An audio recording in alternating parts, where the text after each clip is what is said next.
The air strikes have been unrelenting in a Damascus suburb, where frames of bombed buildings loom over ghostly streets. Hundreds of lives have been lost in less than 2 weeks of a government siege of the suburb, eastern Ghouta. Dozens of children are among the dead.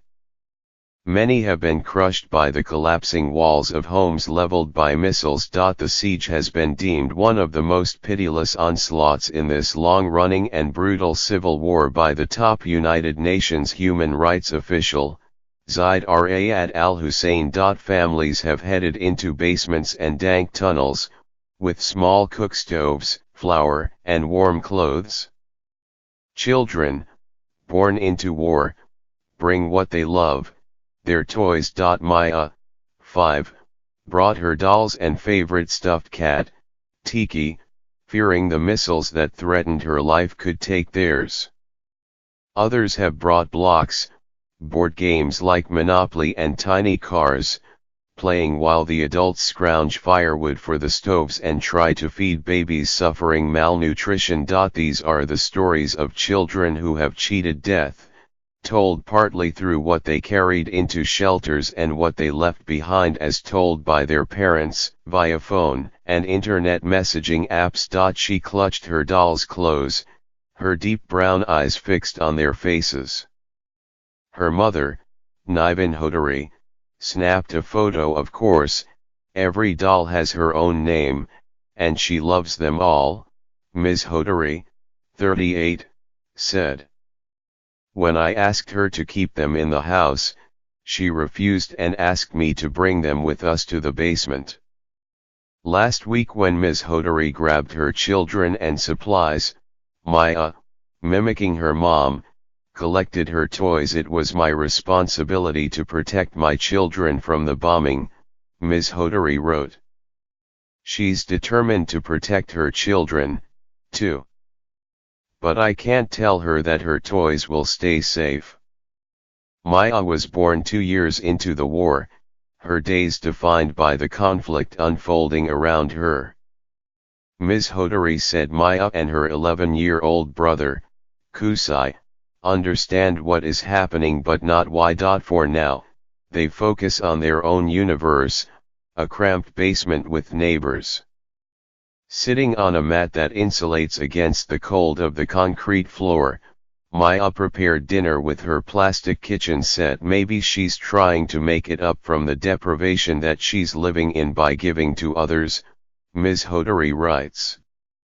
I'm so happy she found a way to defy the weakness and fear and adapt to the situation. In a basement across town, Ahmed cried and pleaded with his mother to bring him his toy cars from home. For days, his mother, Maram, 24, could not retrieve them without risking death. Maram, who asked that her last name not be published because of safety concerns, said she had not thought to bring the cars at first. With 150 people sharing the windowless space, she assumed there would be no time or space for toys. But her children were growing restless. Ahmed and his 8-month-old brother, Omar, were stuck inside for days on end as warplanes passed. Moreover, Omar's teething pain made him fussy. His mother noticed his first tooth had broken through his gums while they were sheltering. After more than a week underground, the air strikes paused and Maram made it a priority to retrieve the toys. A blast had shattered her home windows and damaged the doors. But she found the toy cars, clean clothes for both boys and a painkiller for Omar as his teeth grew in. Still, teething and toys are the least of her concerns.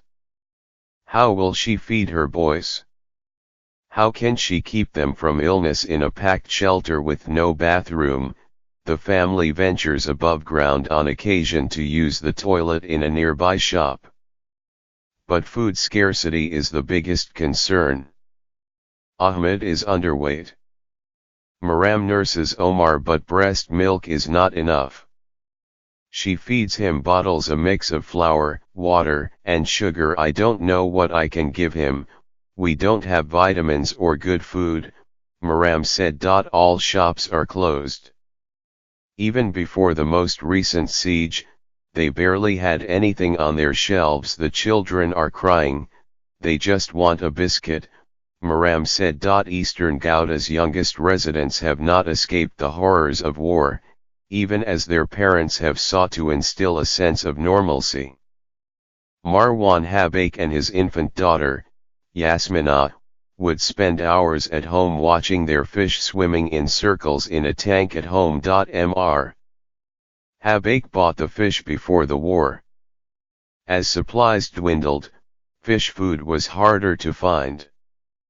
But 9 fish survived. Me and Yasmina loved the fish, but my wife used to get jealous, because we were paying more attention to the fish than her, he said. Yasmina also loved her stuffed toy, a bright red bumblebee bought by her father. Usually babies react to colorful stuff, and Yasmina did the same, he said. When the airstrikes intensified, Mr. Habaik and his wife grabbed their daughter and fled into the basement, leaving the aquarium and stuffed bumblebee upstairs. On February 23, their home was bombed.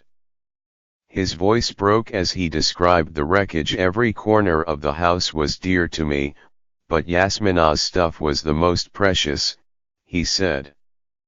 He found the bumblebee, half scorched. As for the aquarium, I only found one burned fish under the rubble, the rest were ashes.